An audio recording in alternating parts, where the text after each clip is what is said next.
11वां अध्याय। सुकेसी की कथा। मगधारण्य में ऋषियों से प्रश्न करना, ऋषियों का धर्मोपदेश, देवादि के धर्म, भुवन कोश एवं 21 नरकों का वर्णन। नारद जी ने पुलस्त जी से पूछा, आपने जो यहाँ कहा कि सूर्य ने सुकेसी के नगर को आकाश से पृथ्वी पर गिरा दिया था, तो यह घटना कब और कहाँ हुई थी? सुकेसी नाम का वह कौन व्यक्ति था? उसे वह नगर किसने दिया था और भगवान सूर्य ने उसे आकाश से पृथ्वी पर क्यों गिरा दिया? पुलस्त जी बोले, निष्पाप नारद जी, यह कथा बहुत पुरानी है, आप इसे सावधानी से सुनिए। ब्रह्मा जी ने जैसे यह कथा मुझे सुनाई थी वैसे ही मैं आपको सुना रहा हूँ। पहले विद्युत केसी नाम से प्रसिद्ध राक्षसों का एक राजा था। उसका पुत्र सुकेसी गुणों में उससे भी बढ़कर था।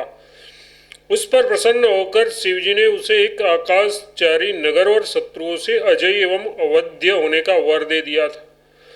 वह भगवान से आकाशचारी श्रेष्ठ नगर पाकर राक्षसों के साथ सदा धर्म पथ पर रहते हुए विचरने लगा। एक समय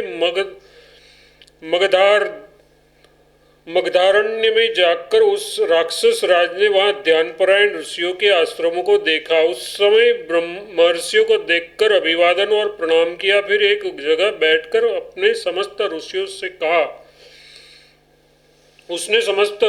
कहा, सुकेसी बोला, मैं आप लोगों को आदेश नहीं दे रहा हूँ, बल्कि मेरे हृदय में एक संदेह है, उसे मैं आपसे पूछना चाहता हूँ। आप मुझको उसे बताइए। द्विजोत्तम, इस लोक और परलोक में कल्याणकारी क्या है? मनुष्य सज्जनों में कैसे पूज्य होता है और उसे सुख की प्राप्ति कैसे होती है? पुलस्त जी बोले कि सुकेसी के उस प्रकार के वचन को सुनकर श्रेष्ठ ऋषियों ने विचार कर उससे इस्लोक और परलोक में कल्याणकारी बातें कही। ऋषिगण बोले, वीर राक्षस श्रेष्ठ, इस्लोक और परलोक में जो अक्षय श्रेयकर वस्तु है उसे हम तुमसे कहते हैं, उसे सुनो। निशाचर, इस लोक और परलोक में धर्म ही कल्याणकारी है। उसमें स्थित रहकर व्यक्ति सज्जनों में आदरणीय एवं सुखी होता है।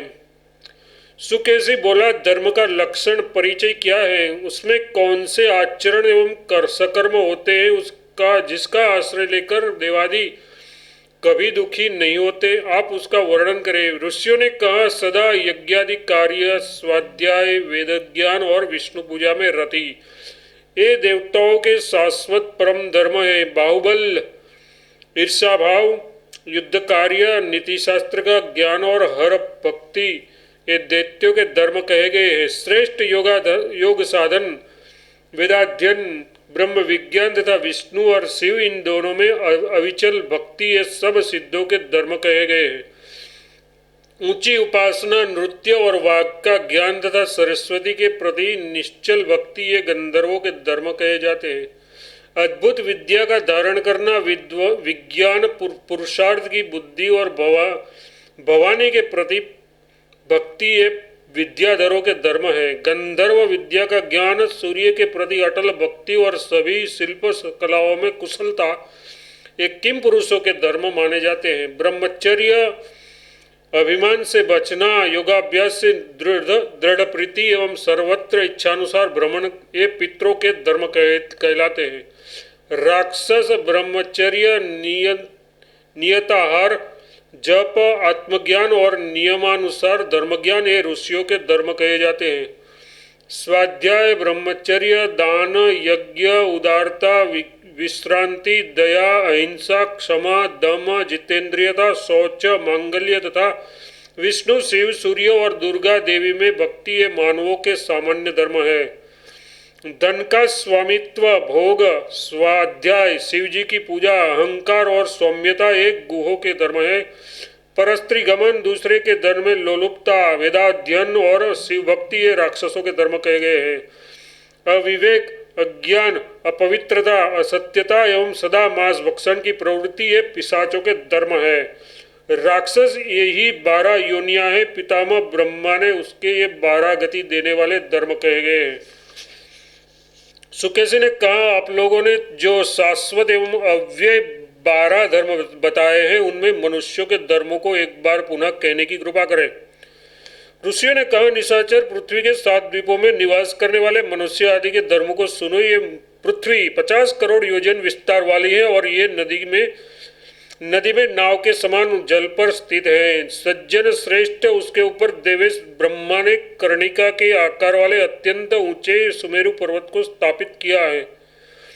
फिर उस पर ब्रह्मा ने चारों दिशाओं में पवित्र प्रजा का निर्माण किया और द्वीप नाम वाले अनेक स्थानों की भी रचना की है।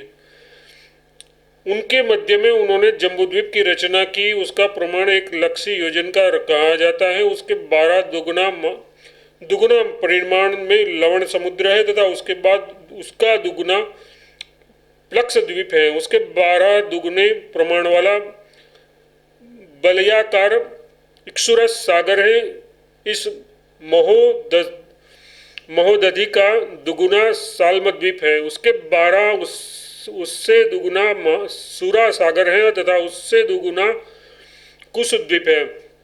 कुश द्वीप ने दुगुना ध्रुत सागर है। निशाचर, ध्रुत सागर से दुगुना कौंच द्वीप कहा गया है तथा उससे दुगुना दधि समुद्र है। दधि सागर से दुगुना सागद्वीप है और सागद्वीप से द्विगुण उत्तम क्षीर सागर है, जिसमें शेष शैया पर सोए श्रीहरि स्थित है।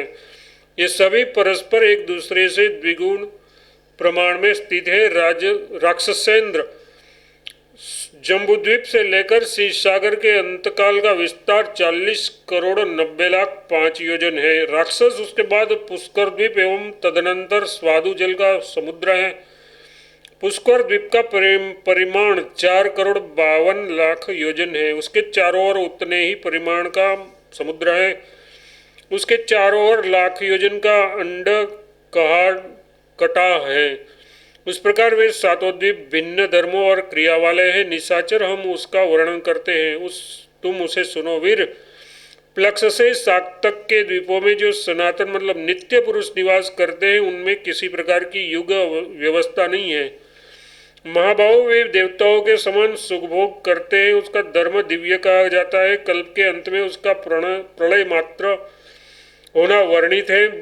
पुष्कर द्वीप देखने में भयंकर है। वहाँ के निवासी पैशाच धर्मों का पालन करते हैं। कर्म के अंत में उसका नाश होता है। सुकेशी ने कहा, आप लोगों ने पुष्कर द्वीप को भयंकर, पवित्रता रहित, घोर एवं कर्म के अंत में नाश करने वाला क्यों बताया? कृपा कर ये बात हमें समझाइए। ऋषियों ने कहा, निशाचर, उस द्वीप में रौरव आदि भयानक नरक है। इसी से पुष्कर द्वीप देखने में बड़ा भयंकर है। सुकेशी ने पूछा, तपस्वीगण, वे रौद्र नरक कितने हैं? उसका मार्ग कितना है? उसका स्वरूप कैसा है? ऋषियों ने कहा, राक्षस श्रेष्ठ, उन समस्त रौरवादी नरकों का लक्षण और प्रमाण सुनो। जिन मुख्य नरकों की संख्या 21 है, उनमें प्रथम रौरव नरक कहा जाता है। वह 2000 योजन विस्तृत एवं प्रज्वलित अंगारमयी है। उसमें द्विगुणित महारौरव नामक द्वितीय नरक है। उसकी भूमि जलते हुए तांबे से बनी है, जो नीचे से अग्नि द्वारा तापित होती रहती है। उसमें द्विगुणित विस्तृत तीसरा तामिस्त्र नामक नरक कहा जाता है। उससे द्विगुणित अंधतामिस्त्र नामक चतुर्थ नरक है। उसके बाद पंचम नरक को कालचक्र कहते हैं। अप्रतिष्ठित नामक नरक षष्ठ और घंटी यंत्र सप्तम है। नरकों में श्रेष्ठ असीपत्र वन 8वां नरक 72,000 योजन विस्तृत कहा जाता है। 9वां तप्त कुंभ, 10वां कुटसाल्यक, 11वां करपत्र और 12वां नरक श्वान भोजन है। उसके बाद क्रमशः संदस, लोहपिंड, करम, सिक्ता, भयंकर, क्षार नदी, कृमि भोजन और 18वें को घोर वैतरणी नदी कहा जाता है। उसके अतिरिक्त शोणित पुय भोजन, क्षुराग्रधार, निशीत चक्रक तथा शोषण नामक अंतरहीन नरक है। सुकेशी, हम लोगों ने तुमसे इस नरक का वर्णन कर दिया। इस प्रकार श्री वामन पुराण में 11वां अध्याय समाप्त हुआ।